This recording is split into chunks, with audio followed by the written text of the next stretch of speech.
Bonjour bien-aimés, bonjour à tous, bonjour à toutes. Laisse que la paix de notre Seigneur puisse encore franchir vos maisons, puisse encore franchir l'engin ou ce que tu tiens devant toi, ta télé, ton smartphone, ta tablette, que tu es en train de suivre cette émission.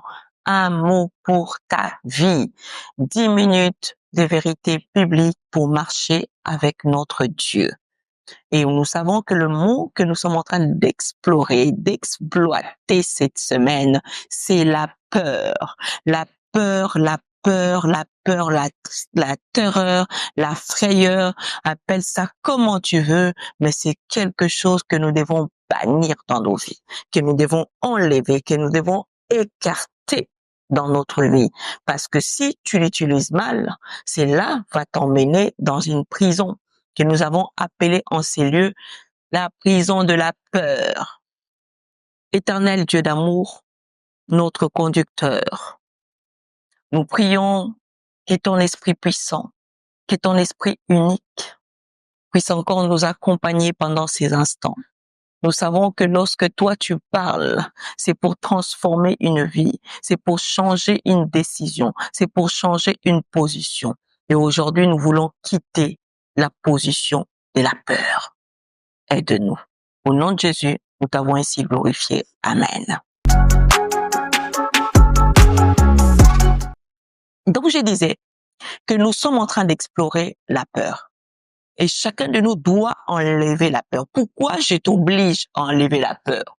Parce que la peur ne se marie pas avec Dieu. La peur n'est pas quelque chose qui provient de notre Seigneur. Notre Dieu ne veut pas que nous puissions avoir peur. Souvenez-vous encore du livre d'Ésaïe que nous avons lu ici, 41. Ne crains pas. Il ne veut pas que toi et moi nous rentrons dans cette position de frayeur, dans cette position de terreur. Laisse-moi te dire, je vais te relater encore une histoire d'une dame qui a perdu, une maman qui a perdu son enfant à cause de la peur.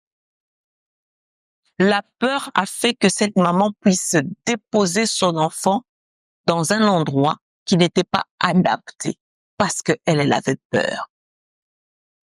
Tu me diras que c'était pas sa faute si je te dis pourquoi elle avait peur, certes. Mais quelque part, perdre son enfant devient sa faute. Parce que nous avons une personne qui peut nous permettre de vaincre la peur. C'est notre Dieu. C'est notre Seigneur. Si tu l'as pas encore expérimenté, si tu l'as pas encore connu, et tu vis dans la terreur, tu vis dans la frayeur, tu vis dans la peur, je t'invite à pouvoir, de là où tu es, de là où tu nous suis, de quel pays que tu sois, rapproche-toi auprès du Seigneur. Et tu verras que cette peur n'y résiste pas. Au nom de Jésus. Cette dame a connu la mort de ses parents dans un carrefour où ils étaient attaqués. Et ces carrefours-là, elle n'y passait pas. À chaque fois, elle faisait le contour de pâté pour aller dans sa maison. C'était une manière de pouvoir ne pas tomber dans la peur. J'entends. C'est très bien, c'est parfait. Mais il s'avère qu'un jour, cette dame en venant, en s'approchant, il y avait la route qu'elle avait l'habitude de prendre avec sa voiture qui était barrée. Cause des travaux. Chose qui est normale. Au bout d'un temps, on doit réparer les caniveaux, on doit réparer les routes qui usent au fil de temps. Elle était obligée d'emprunter ces carrefours-là qu'elle ne supportait pas, qui lui faisaient peur, qu'elle n'arrivait pas à traverser. Mais ces jours-là, en pleine nuit, elle était contrainte de prendre ces trajets-là. Et comme c'était un trajet qu'elle avait peur, au bord de sa voiture, elle a perdu le contrôle. Je vous ai dit hier que la peur nous fait perdre le contrôle.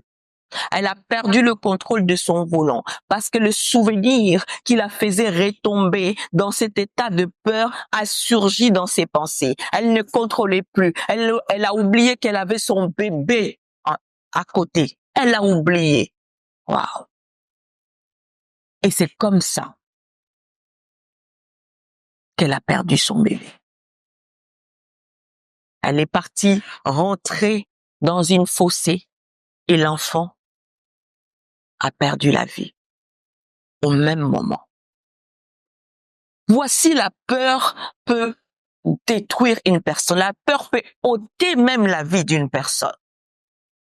C'est pourquoi je dis que nous devons, toi et moi, bannir la peur. Parce qu'il y a une personne qui peut nous donner la capacité. Il y a une personne qui peut nous donner tout le moyen. Il y a une personne qui a des astuces. Il y a une personne, rien que, citant son nom puissant, son nom glorieux, la peur va s'éloigner.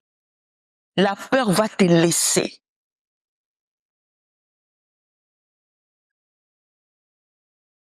Beaucoup de gens sont emprisonnés par la peur. La peur de ne pas réussir. La peur de tomber malade. Il y a d'autres personnes, ils n'arrivent même pas à aller travailler de peur que je vais attraper une maladie. D'autres gens, ils n'arrivent pas à fréquenter des endroits. Il a raté un bon poste de peur que, non, là-bas, on m'a dit que les gens qui sont là-bas, ils sont malades. Ils arrivent toujours de peur, de peur, de peur, de peur.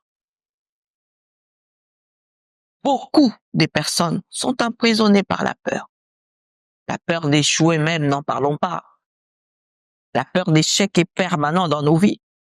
La peur de ne pas atteindre un avenir meilleur, n'en parlons même pas. La peur de ne pas arriver, etc., etc. Il y en a tellement de prisons.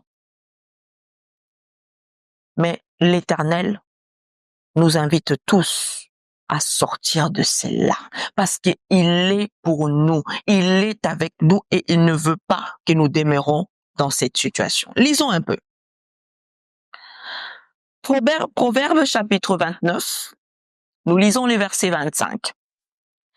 La Bible déclare: la crainte des hommes tend un piège, mais celui qui se confie en l'Éternel est protégé. La peur que tu as de cette personne-là, la peur que tu as de cette situation-là, ce n'est qu'un piège pour toi. Ce n'est que ce que l'ennemi a mis. J'ai dit que l'ennemi utilise la peur pour nous combattre. C'est un piège qui met au devant de toi. C'est un piège qui met au devant de ta famille. C'est un piège qui met au devant de ton couple pour arriver à t'atteindre.